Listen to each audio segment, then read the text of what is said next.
Set down on the equator, halfway round the world, where the Indian Ocean meets the South China Sea, are the most fabulously rich and coveted islands in the Far East, the Netherlands East Indies. Stretching from Singapore to the Antipodes, and at one point only 40 miles from the Philippines, the Netherlands Indies are a group of more than 20,000 abundantly fertile islands. The most important of them, Java, Sumatra, and Borneo.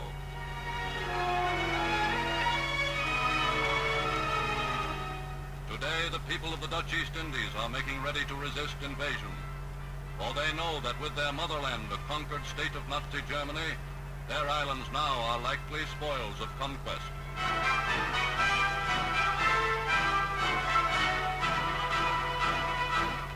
Because Dutch colonists most fear attack by their ruthless neighbor Japan, they are hurriedly converting all their resources into armaments in a desperate attempt to discourage invasion by making it costly for the invader. From the lightning-quick destruction of Holland's own great cities, Amsterdam and Rotterdam, they have learned the great lesson of modern warfare, that aerial bombs are the prime weapons of both offensive and defensive war. But key to all Japan's plans for a vast new empire are the Dutch East Indies. And with naval bases already established in the Spratly Islands to the north and Palau to the east, Japan is today in a position to strike. As a defense precaution, the Dutch have interned as dangerous enemy aliens the entire German population of the Indies.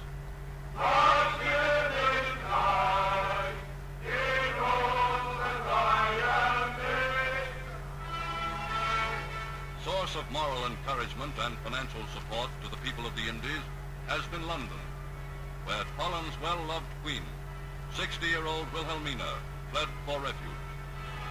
Here with her exiled ministers, Wilhelmina has been attempting to carry on the affairs of the imperial Netherlands government, to hold together the great Dutch Empire scattered over the world, on the mainland of South America, in the American Indies, and in the China Seas. An empire Nazi Germany is making every effort to destroy. German generosity and patience are not endless. The maltreatment of Nazis interned by the Dutch in the East Indies will bring swift reprisals. The Führer has ordered the military governor of the Netherlands to see that the Dutch under his authority are given some of their own medicine.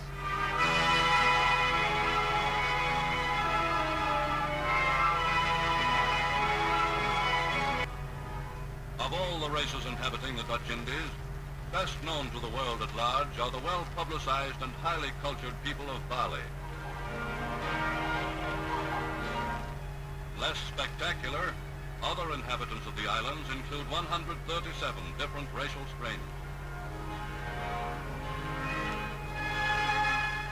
For the most part, a kindly and peaceable people, Mohammedan by religion, they live simply, deriving all they need from their immensely productive soil.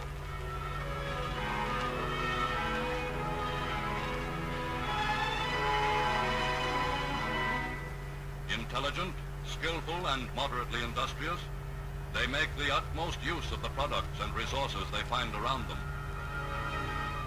From generation to generation, they have preserved their tribal crafts, and in the course of centuries, they have produced masterpieces of minor art. Of native crafts, known is Javanese batik, fabrics richly patterned with the symbols of all Malayan sultans. Ruler over all the people and all the sultans in the Dutch East Indies is Queen Wilhelmina's Governor-General, Jonkheer Takauer, a mild and liberal autocrat.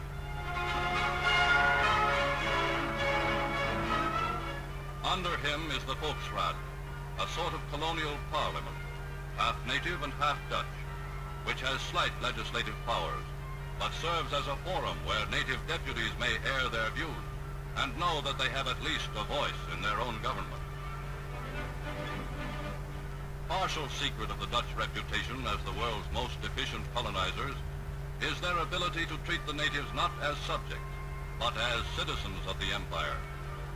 In public and private schools throughout the East Indies, natives and Dutch study together.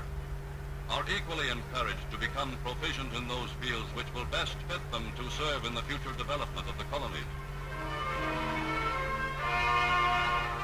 Administered for a full century with tolerance and a far-seeing eye for profits, the Netherlands Indies have grown to be a rich field for investment.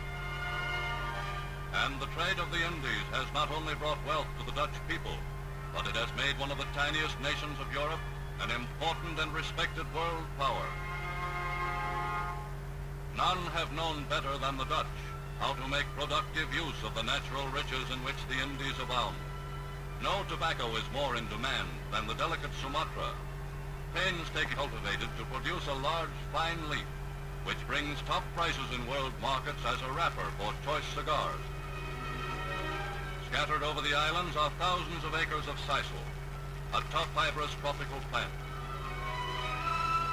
Easy to grow and simple to harvest, the leaves of the sisal plant yield long hemp-like strands, which when treated and dried are spun into strong lines and heavy ropes.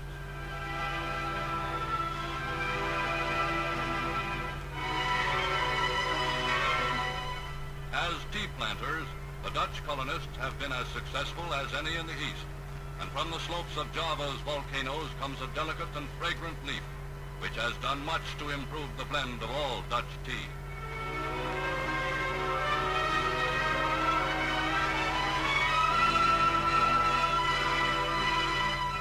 From the bark and roots of East Indian cinchona trees comes virtually the entire world's supply of quinine. Not a native of the East, the cinchona tree was transplanted to the Indies from South America by the far-seeing Dutch, who, through careful cultivation and seed selection, have developed a rich monopoly.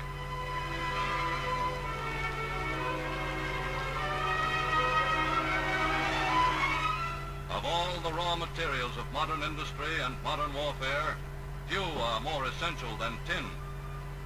And in the Dutch East Indies, America's chief source of supply of this all-important metal, whole islands are mountains of tin. Washing the ore from the soft earth is one of the easiest and most profitable of industrial operations.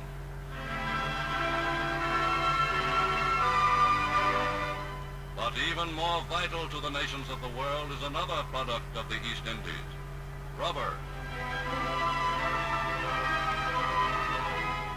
To ensure an uninterrupted supply of natural rubber from the few regions of the world which grow it is a major concern of every world power, most of all the United States. For upon East Indies rubber, U.S. industry, today mobilizing to rearm America, is still heavily dependent. And the possibility that new conquests in Asia may entirely shut off America from access to the Indies is a serious worry to U.S. military strategists. In the same degree that Dutch tin, Japan's great military machine, with war and blockade gradually cutting down other sources of supply, Japan's militarists are demanding that they be given unlimited access to the oil fields of Borneo and Sumatra. But partners with the Dutch in the control of the East Indian oil fields are British American investors, whose interests are in direct conflict with those of Japan. For well do Europeans and Americans know to what grim purpose aggressor nation Japan employs its fuel oil and high-test gasoline. To carry on efficiently the affairs of Holland beyond the seas, the Dutch Queen Wilhelmina can count well on the loyalty of some 250,000 colonists, who, though spending their entire lives in the East, look always to the Netherlands, 9,000 miles away, as home. In Palembang, Surabaya, Batavia, Medan, or in Makassar, wherever in the East a Dutch family has settled, there it has preserved all the homeland customs, all the solid respectability and thrift that are the backbone of the Dutch character.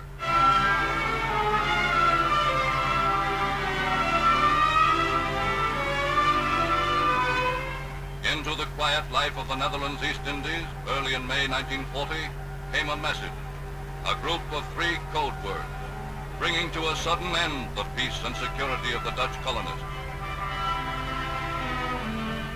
Within 5 short days, Holland had been overrun by the German war machine. Quick to see an advantage in their neighbors' misfortune were Japan's militarists. England's difficulty is Japan's supreme and golden opportunity. We are working in the closest harmony with Italy and Nazi Germany. The United States is too weak and too pacifistic a nation to interfere with the onward march of Japanese destiny. Of course, we shall have the Dutch East Indies.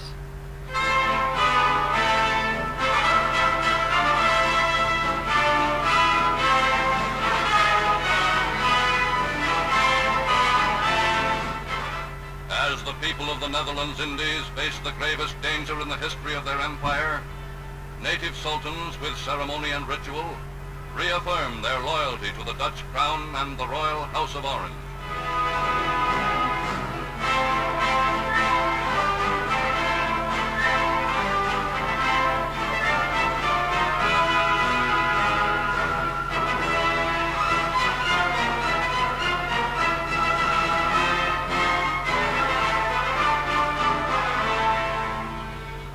While Dutch officials know that wholehearted native allegiance lightens the burden of defense, the problem before them seems almost insuperable. But in grim earnest, all the resources and industries of the rich Netherlands East Indies are for the first time diverted from the creation of wealth to the purposeful task of self-defense and self-preservation.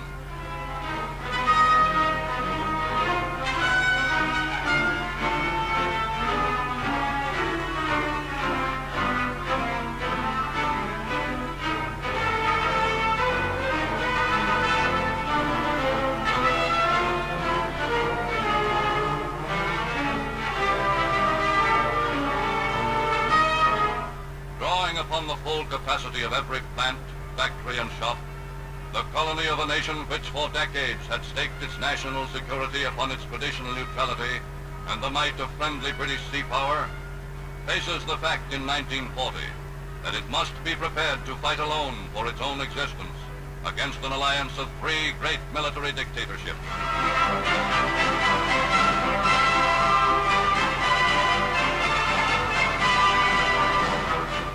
Knowing the limitations of their resources and their defenses, the Dutch staff is directing much of its effort to training soldiers able to cope with parachute invaders. Throughout the islands, the Army is establishing anti-aircraft defenses wherever they will be most effective.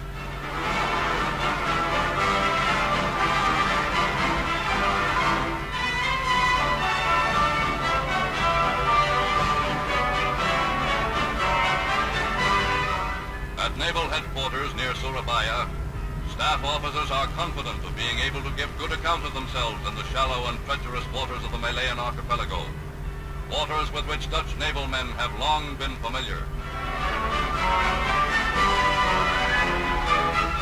In the East Indies Squadron, the Dutch have nearly 100 surface craft, motor torpedo boats, destroyers, cruisers, gunboats.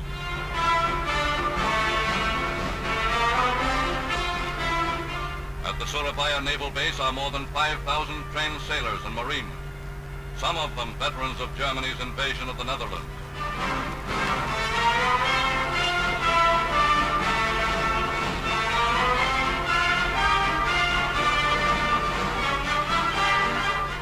Based on Java is a flotilla of 18 modern submarines, outfitted with new long-range audio-electric sound detectors.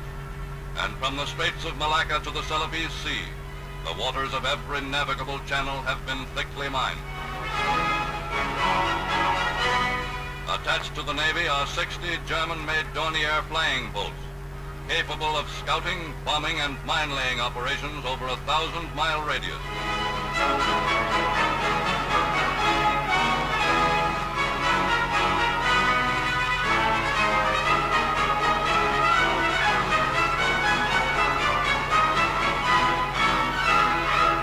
And in the Indies is a third line of defense, a compact Army Air Force of 3,000 men and nearly 300 combat planes. But Dutch colonials know that against the full force of a Japanese assault, they cannot hold out. Yet sober Indies Dutchmen hope that so long as America still stands guard in the nearby Philippines, Japan will not dare strike the blow by which she means to drive the white man forever from the Orient.